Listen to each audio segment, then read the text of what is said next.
नमस्कार, मी गायत्री किचनमध्ये आपलं स्वागत आहे.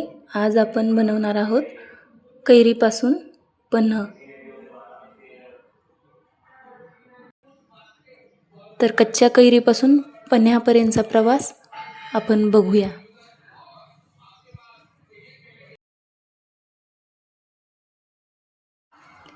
एका कुकरमध्ये ह्या 2 कैऱ्या आपण घेतल्या.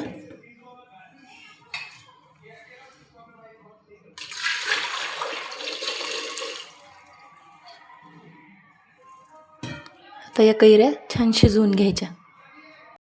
कैरी पन्ह बनवण्यासाठी इथे 1 वाटी कैरीचा गर निघाला आहे आणि त्यासाठी 1.5 वाटी मी गूळ घेणार आहे. कैरी जर जास्त आंबट असेल तर गूळ 2 वाट्या आपण घेऊ शकता.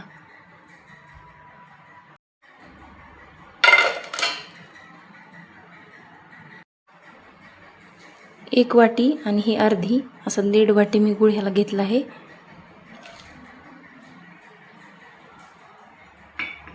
यामध्ये पाणी घालून मी ह्याला विरघळायला ठेवणार आहे आणि नंतर गाळून घेणार आहे. कारण गुळामध्ये बारीक बारीक खडे असतात, तर अगोदर मी याला विरघळून गाळून घेणार आहे.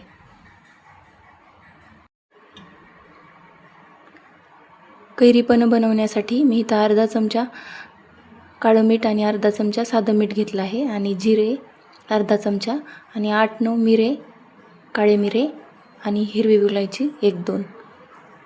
तर हे मसाले आपल्याला गरम करून त्याची पावडर करून घ्यायची आहे.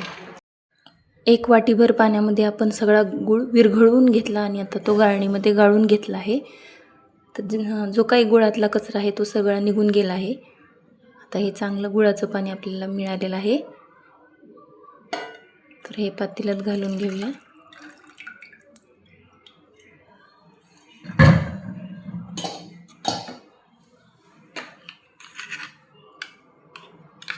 कैरीचा गर सगळा घालू आपण.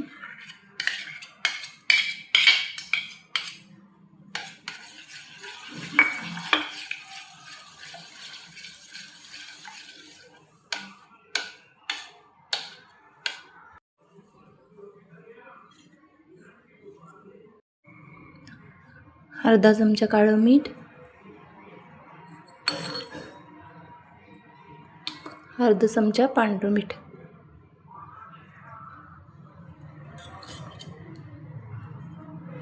आणि जिरे, विलायची आणि काळी मिरी याची पावडर. हे आता छान मिक्स करून घेऊ.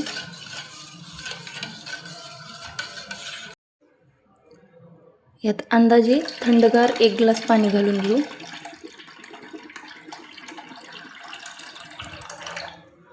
तुम्ही हे पन्ह साखर घालूनही बनवू शकता,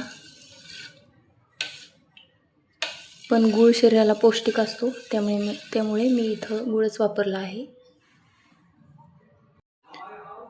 लहानपणी माझी आजी आई म्हणायच्या की उन्हातून आल्यानंतर हे पन्ह पिलं पाहिजे. उन्हाची बाधा झाली असेल तर हे एकदम उत्तम असतं. गूळ, जिरे, काळं मीठ हे सगळं पौष्टिक आहे, त्यामुळे हे कैरी पन्ह नक्कीच पिलं पाहिजे. उपवासासाठी जर तुम्ही हे पन्ह पिणार असाल तर ह्यामध्ये जिरे, मिरे घालायचं नाही, फक्त विलायची पावडर आणि सेंधव मीठ ह्यामध्ये घालायचं, किंवा नुसते कैरीचा गर आणि गूळ एवढं घातलं तरी चालतंय.